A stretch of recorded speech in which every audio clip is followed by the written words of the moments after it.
This is the Wallace-Annenberg Wildlife Crossing, under construction over the 101 just outside Los Angeles, California. When it's finished in a few years, it will be the largest wildlife crossing on the planet. The bridge is 210 feet or 64 meters long and 174 feet or 53 meters wide, roughly the same breadth as the 10-lane superhighway it crosses. Needless to say, a crossing like this isn't cheap. The project is estimated to cost about $92 million.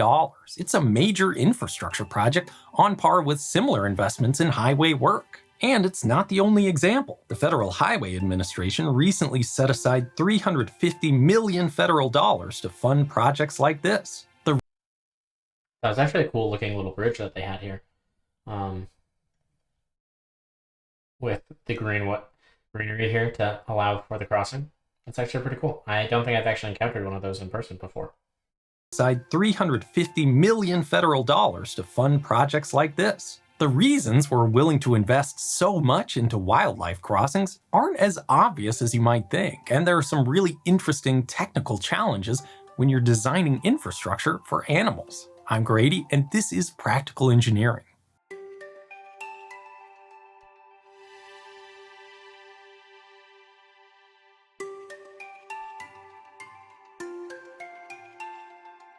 Roads fundamentally change the environments they cross through. And while on its face it might seem that is always a disaster for wildlife, there are actually some winners amongst the losers. For vultures, crows, coyotes, raccoons, insects, and other decomposers, roads provide a buffet for nature's scavengers. And they sometimes make for pretty good housing too, at least if you're a swallow or a bat. In fact, cliff swallows are now so famous for nesting on the underside of highway overpasses that they're often referred to as bridge swallows. The sides of highways have clear zones kept free from trees and similar obstacles for vehicle safety, but the lack of shade allows tender greens to thrive, creating a salad bar for species from monarch butterfly caterpillars to white-tailed deer. Of course, especially in the case of deer, this can attract animals into spending time eating dinner in danger. And the truth is that roads mostly range from a mild inconvenience to totally catastrophic for wildlife. In the battle between the two, wildlife usually loses, and in more ways than just getting squished. The ecological impacts of roads extend beyond the guardrails. Habitat loss and fragmentation, noise pollution, runoff, and of course, injecting humans into otherwise wild places are all elements of the environmental challenges caused by roads. It's actually a pretty complicated subject, and there are even road ecologists whose entire careers are dedicated to the problem. And it's not just wildlife that's affected. According to the Federal Highway Administration, there are over 1 million wildlife vehicle collisions annually on U.S. roadways. That results in tens of thousands of injuries, about 200 human fatalities, and over $8 billion of damages per year. That $8 billion of damages per year is my guess of why they're investing into these. I'm sure that there are certain segments of the government that are particularly focused in on wildlife and conservation. But for this to become prevalent, I would assume they are trying to offset the costs of maintenance for the roads. I'm sure this costs money for infrastructure and also for things like emergency response systems, and there could be more and more costs associated with it. And so my expectation would be at some point it's worthwhile for the government to offset those costs by just building a bridge. But maybe he'll share more about other aspects of why the government is invested in building these. Even if you haven't personally been involved in a collision like this, there's a good chance you know somebody who has. Along with the astronomical numbers reported by the FHA, it's likely that a huge portion of wildlife collisions go unreported. There are just a lot of cases that don't get counted, like if an animal is too small to notice, or if it survives the impact and escapes, or is collected by somebody practicing the dubious art of roadkill cuisine. Yes, it's a real thing, and there are multiple cookbooks out there for it. There's a wide range of consequences from animal collisions, from minor vehicle damage to human fatalities. When you average them out, researchers estimate that in 2021, the average cost of hitting a deer was $9,100. Of course, the bigger the animal, the bigger the economic loss. For a moose, that number is over $40,000 per collision. Regardless of how you might feel about environmental issues and wildlife, the economic impacts alone can justify the sometimes enormous costs required to let them safely cross our roadways. Luckily, for the animal and human populations alike, there's been increasing interest in reducing the negative impacts roads have on wildlife over the past few decades. I'm no stranger to infrastructure built for animals. It is fairly unusual for fish to get hit by cars, but they have their own man-made barriers to overcome. And I released a series of videos on fish passage facilities for dams you can check out after this if you want to learn more. Like aquatic species, there is a lot of engineering involved in getting terrestrial animals across a barrier. But fortunately, a lot of that research and guidance has been summarized in a detailed manual. I may not be a road ecologist, but I am an engineer and I love a good Federal Highway Administration handbook. One of the most important decisions about building a wildlife crossing is where to put one. You might imagine that the busiest roads are where the most collisions occur, and that's true up to a point. As the number of cars on a road increases, the percentage of wildlife crossing attempts that end in a safe critter on the other side drops, and the fraction that are killed grows. But if we keep increasing the daily traffic numbers, something unexpected happens. The number of killed animals declines. Eagle-eyed viewers may realize that so far this graph is incomplete. These percentages don't add up to 100. That's because there's a third category, repelled animals. As highway traffic increases, you reach a point where the vehicles form a kind of moving fence, and all but the most brazen bucks will turn away. Road ecologists sometimes struggle to drum up support for wildlife crossings at high-traffic freeways, like the Annenberg crossing in LA, because of this effect. For some people, if they don't see actual roadkills on the shoulder, they struggle to accept the greater impact on wildlife populations. Habitat fragmentation caused by roads can be difficult for any species, but it's especially hard-hitting for migratory species who have to cross in order to survive and reproduce. For example, following the opening of I-84 in Idaho, biologists recorded the starvation of hundreds of mule deer mired in the snow, unable to cross to food sources. And it's not quite as simple as the graph makes it seem. A study by Sandra Jacobson breaks down animals into 4 categories of crossing style. Some animals, like frogs, are non-responders who cross roads as if they weren't there at all. Their wild instincts compel these animals to cross without regard for their own safety, and they're often too small for most motorists to notice. Next, you have the pausers, like turtles. These creatures, when spooked on the road or elsewhere, instinctively hunker down and stay put. While the shell of a box turtle might be impenetrable to a curious coyote, it's sadly no match for a box truck.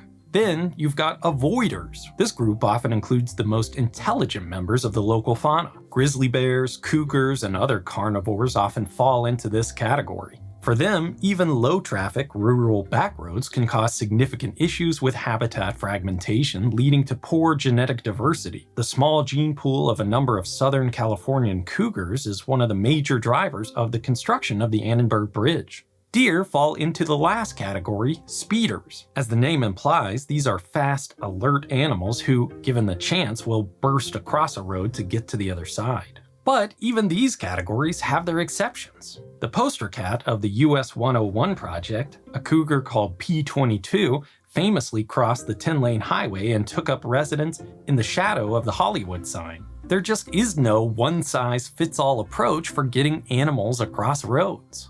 Engineers and ecologists use a wide variety of mapping, including aerial photography, land cover, topography, habitat, plus ecological field data, and even roadkill statistics to choose the most appropriate locations for new wildlife crossings. And in many cases, what works for one species may be completely ineffective for another, so most designs are made for a so-called focal species with the hope that it works well for others too.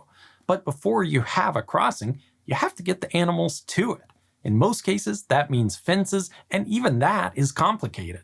Do the focal species have a habit of digging under fences like badgers and bears? Well, then you'll want to bury a few feet of fence to maintain its integrity. And where do they start and stop? Ideally, fences will terminate in areas that are intentionally hard to cross so animals don't end up in a concentrated path across roadways. Sometimes boulders will be placed at the end of a wildlife fence to make it less likely that animals will choose to wander on the wrong side. But inevitably, it happens. You don't want to trap animals on the highway side of a fence, so many feature ramps or jump outs that act almost like one-way valves for animals. There are even hinged doors for moderate-sized animals that allow wayward creatures to escape through fences. Once you've got a site selected, the next big choice is over or under. It turns out that going under a road is often the easiest option. In fact, in many cases, existing bridges and viaducts can naturally create opportunities for wildlife to get across our roadways. Sometimes it's as simple as building fencing to funnel animals into existing underpasses. Another option for small animals is to use culverts as crossings. The engineering and materials for culverts are pretty well established since they're used so much for getting drainage across roadways, so it's not a big leap to do it with animals too. But it can be tricky getting them to use it. Since amphibians are pretty lousy at walking long distances, it's pretty common to have many small tunnels installed near one another with special fencing to maximize survival. In some cases, they're combined with buried collection buckets. During peak migration periods, the buckets are checked and the collected amphibians are manually transported across the road. Larger animals won't fit in a culvert or a bucket, but there are some special considerations to getting them to travel beneath a This is pretty interesting. I don't think I've personally noticed so many of these mechanisms as he previously highlighted. Basically, once you get so much traffic, then it acts as a natural repeller to wildlife. And so I'm closer to a fairly large city in the US, and so there's obviously a lot of traffic there and a lot of cars. And so wildlife, certainly near roadways, I have seen it, but I rarely see that much wildlife trying to cross the road. I have never really had any issue with like deers and definitely no moose crossings before. And so it's interesting to see how some of these things exist and also all the effort that some people put into trying to create a cohabiting relationship with these animals and some of our roadways and how humans live. It's very interesting to see, and this does seem like a very challenging problem considering how many different animals exist, how their behaviors are unique and individual, and how likely they are to actually follow what is the intended path as he's been describing. highway bridge.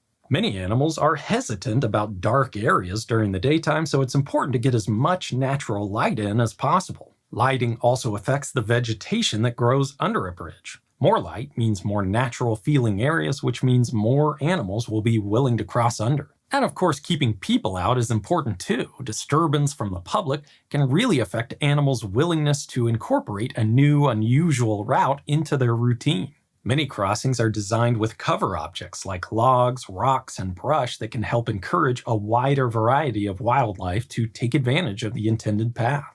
But for some species, underpasses just don't work at all. You can't force a moose to do anything, really, especially something like walking through a tunnel it doesn't trust. In certain instances, the only effective way to allow safe passage across a road is over the top. For some particular focal species, an overpass might not need to be that grand. Canopy bridges just connect trees on either side of the road so primates and other tree-living creatures can get across. In Longview, Washington, there's even a series of tiny bridges for squirrels, like the famous Nutty Narrows Bridge. Of course, the most impressive, usually the most effective, and often the most expensive wildlife crossings are designed as overpass bridges. Examples include the famous ecoducts of the Netherlands, overpasses of the Canadian Rockies in Banff National Park, and American structures like the Wallace-Annenberg Wildlife Crossing. I actually have one of these nearby. Opened in 2020, the Robert L.B. Tobin Land Bridge crosses the 6-lane Wurzbach Parkway in San Antonio, Texas. These are full-on bridges designed specifically for the use of animals. Structures like these have all the same design issues as regular bridges for humans, plus their own engineering challenges as well. They have to hold up their own weight with a significant margin of safety, be designed to weather the elements for decades, and be inspected just like other bridges. They also have to be engineered to be covered in thick layers of soil and vegetation, sometimes including trees, and be sized appropriately to accommodate focal species that might travel in huge herds or be wary of tight spaces. They have to be built to provide appropriate lines of sight for nervous crossers and often have walls that shield wildlife from the noise and light of the traffic below. One fun upside is that, at least in mountainous areas, the approaches can be a lot steeper than you might use for a vehicular bridge. An elk is pretty well suited for off-roading, after all. As for the design of the bridges themselves, they're built a lot like highway bridges, usually beam bridges or arches, just with dirt instead of concrete for the deck. While the distance across a highway is long for a wandering moose, it's not generally enough to require a structure of more heroic engineering, like cable-stayed or suspension bridges. Unlike vehicular bridges, the approaches often flare out when viewed from above, making it easier for animals to locate the bridge and for better sightlines across it. This, plus the fact that they're usually covered in native vegetation, means that wildlife overpasses are among the most striking bridges you can see. It also means that from the perspective of the wildlife crossing them, these bridges can blend into the scenery. Ideally, a herd of pronghorn wouldn't even realize they're on a bridge at all. It's hard to think of any human-made structures that have transformed the landscape more than modern roadways. They have an enormous impact on so many aspects of our lives, and it's easy to forget the impact they have on everything else that we share the landscape with.